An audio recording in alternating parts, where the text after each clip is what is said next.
Question की शुरुआत। सबसे पहला question, national dairy research institute, जिसे हम एनडीआरआई भी कहते हैं। ये क्वेश्चन दोनों तरीके से आता है। कभी एनडीआरआई की फुल फॉर्म पूछते हैं, कभी एनडीआरआई के डेट पूछते हैं, कभी एनडीआरआई का शहर पूछते हैं, तो कभी एनडीआरआई को हम नेशनल डेयरी रिसर्च इंस्टीट्यूट लिख करके इसको नहीं लिखते हैं और इसकी डिटेल पूछ लेते हैं। तो नेशनल डेयरी रिसर्च इंस्टीट्यूट, जिसे हम लोग भारत के अंदर एकमात्र पहला संस्थान, ये सेंट्रल लेवल का संस्थान है और ये हरियाणा के करनाल में है और इसकी स्थापना हुई थी 1955 में। 1955 में हरियाणा के करनाल में एनडीआरआई की स्थापना हुई थी। ये सेंट्रल इंस्टीट्यूट है। उसके बाद सेकंड क्वेश्चन है, हरियाणा का फतेहाबाद नगर किसने बसाया? दोस्तों, हरियाणा का फतेहाबाद, जिसे हरियाणा का पिंक सिटी भी कहते हैं, हरियाणा का पिंक सिटी भी कहते हैं। भारत में पिंक सिटी का क्वेश्चन आता है तो फिर आपका आंसर जयपुर होता है, लेकिन हरियाणा का पिंक सिटी पूछते हैं तो आपका आंसर फतेहाबाद होता है। हरियाणा का फतेहाबाद नगर किसने बसाया? फतेहाबाद नगर हो या फिर हिसार की बात हो, हरियाणा के अंदर ये दोनों ही नगर एक तुगलक राजा ने बसाए थे, जिसका नाम था फिरोज शाह तुगलक। फिरोज शाह तुगलक ने पूरे भारत में 5 बड़े शहर बसाए थे, चाहे फिरोजाबाद हो, चाहे जोनाबाद, जिसे जौनपुर कहा गया बाद में, जो उसने अपने भाई जोना खान की याद में बसाया था, चाहे हिसार हो या फिर फतेहाबाद जैसे शहर हो, इन सभी को बसाने का काम फिरोज शाह तुगलक ने किया था। नहरों का काफी निर्माण करवाया, जिनमें 4 नहरें एक दूसरे को 90 के कोण पर काटती हुई बनाई गई थी। फिरोज शाह तुगलक को दासों का शौकीन भी कहते हैं। दासों का शौकीन, भारत में इतने ज्यादा दास, 1,80,000 दास आज तक किसी राजा के पास नहीं रहे हैं। ये क्वेश्चन भी इससे पूछे जाते हैं। हरियाणा के सभी गांवों का विद्युतीकरण किस वर्ष पूरा किया गया? दोस्तों, विद्युतीकरण का मतलब यह है हर गांव को बिजली देना। ध्यान है आपको, भारत के अंदर हरियाणा पहला राज्य है जिसने हर गांव को बिजली देने का रिकॉर्ड सबसे पहले बनाया था और इसकी डेट है 1970। कई बार हम बात करते हैं अमेरिका हमसे 50 साल आगे है, वो हमसे 30 साल आगे है, लेकिन भारत के राज्य भी एक दूसरे से बहुत आगे हैं। कुछ राज्य ऐसे हैं जहां बिजली के लिए आज भी हम देखते हैं कि पूरी की पूरी हर गांव तक, हर कस्बे मोहल्ले तक तारों की सप्लाई भी नहीं है, वायर भी नहीं है। और कुछ गांव ऐसे हैं जो आज से 40-50 साल पहले हर गांव को बिजली देने का काम कर चुके हैं। तो ये जो असमान बंटवारा है ना, जो हर गांव के अंदर, हर शहर में एक राज्य से दूसरे राज्य का पिछड़ा होना, ये हरियाणा की राजनीति का फेलियर माना जा सकता है।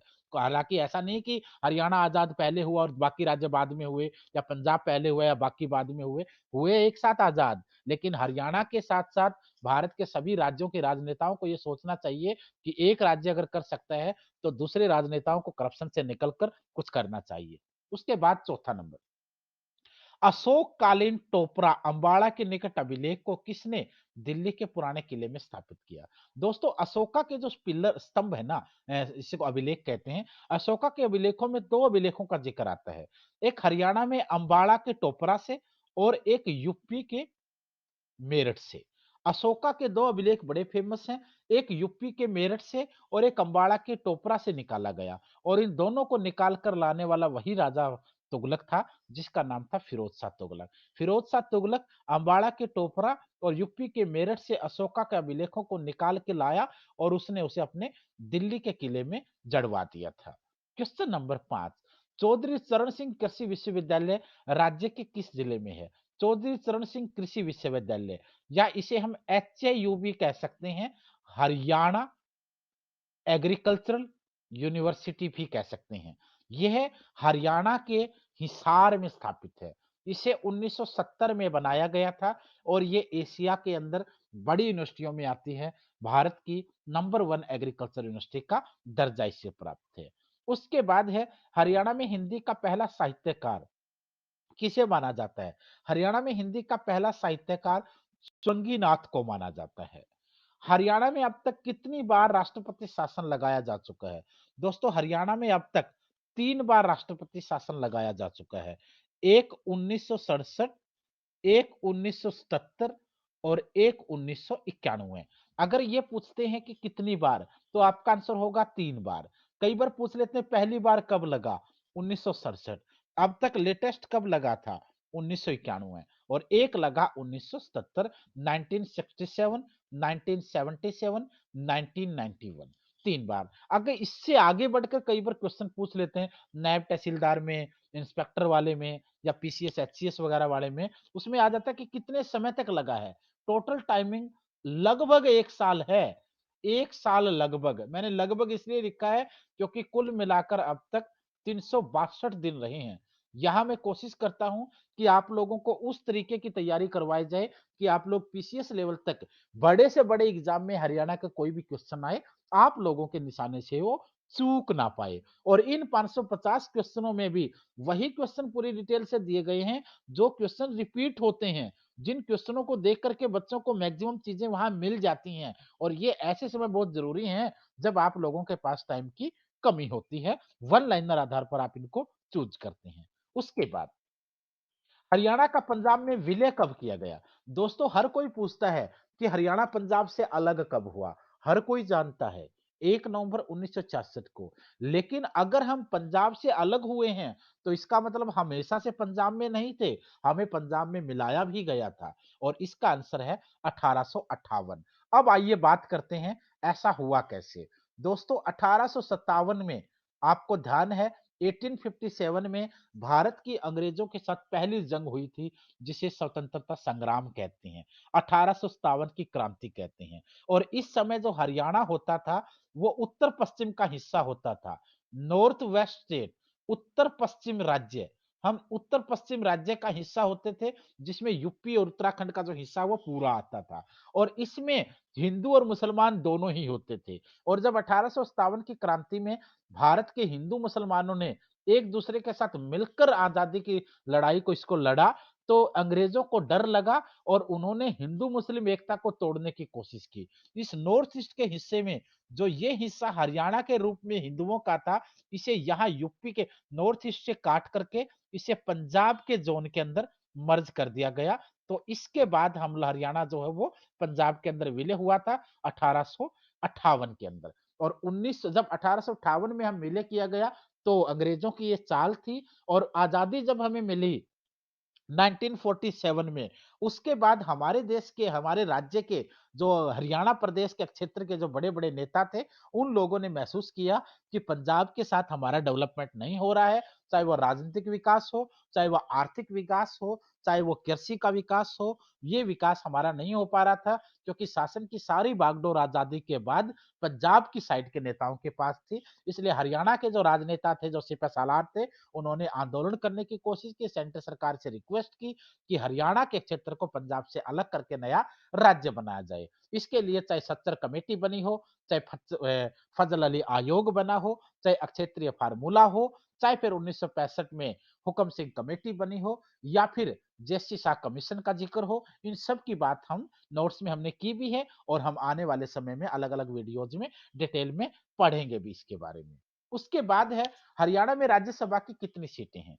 दोस्तों हरियाणा में राज्यसभा की सीटों का अगर क्वेश्चन आता है तो आपका आंसर आएगा 5। हरियाणा में राज्यसभा की 5 सीटें हैं।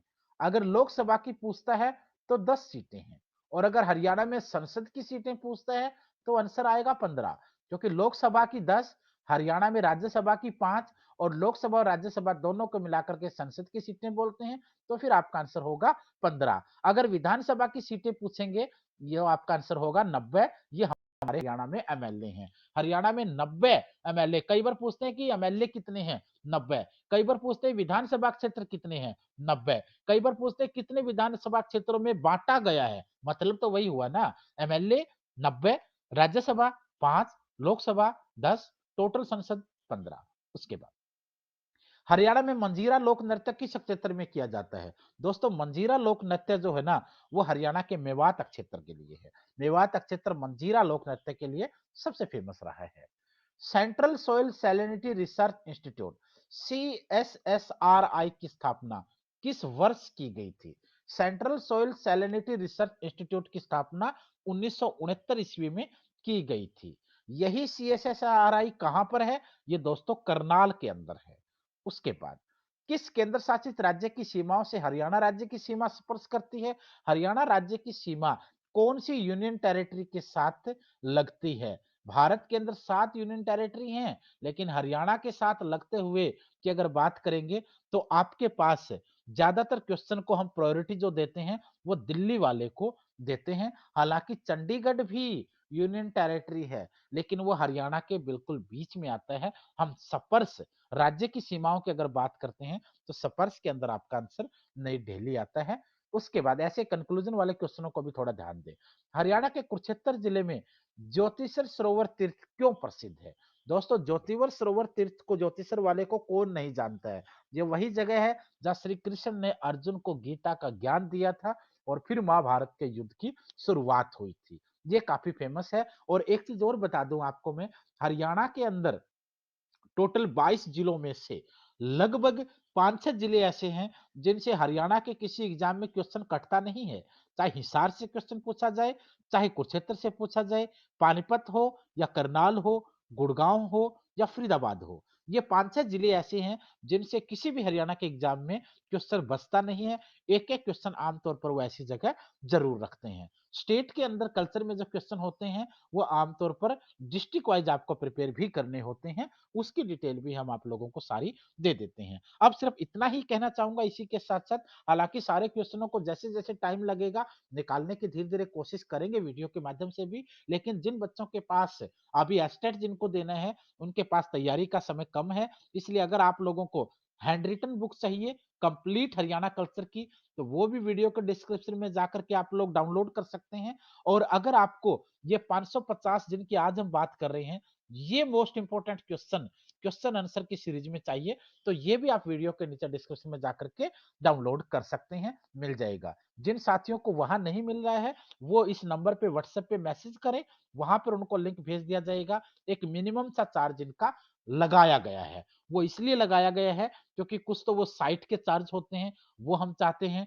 कि इतने सारे बच्चे लेते हैं कि साइट के चार्जेस तो कम से कम आप लोग पे कर सकते हैं। और दूसरा फायदा ये होता है कि जब 10, 20, 50, 100 रुपए हमारे लग जाते हैं ना, हम उस स्टडी मटेरियल को छोड़ते नहीं हैं, वेस्ट नहीं करते हैं। यहाँ उन्हीं की ज़रूरत है जो सीरियस स्टडी करते हैं। जो ये कहकर भागने वाले हैं, अरे पैसे लग रहे हैं, उन लोगों के लिए हमारे यहाँ कोई ज़्यादा वो स्वागत वाली ज़रूरत नहीं है। क्योंकि ऐसे वो लोग होते हैं जो या तो छोटे-छोटे चैनल बना कर के डिसलाइक करने का ही काम करते हैं, या किसी दूसरे चैनल वालों के कहने से सिर्फ फालतू के कमेंट करते हैं। यहाँ सिर्फ स्टडी करने वालों को ज़रूरतों की ज़रूरत है, चाहे वो केवीएस वाले हों, सीटेट हो, डीएसएसबी हो, रीट हो, एमपी-टेट हो, यूजीसी नेट हो, एसटेट हो, SSC, banking, NDA, CDS, UPSC, कोई भी एग्जाम हो, जिनकी आपको तैयारी करनी है सीरियसली, हम बैठे हैं।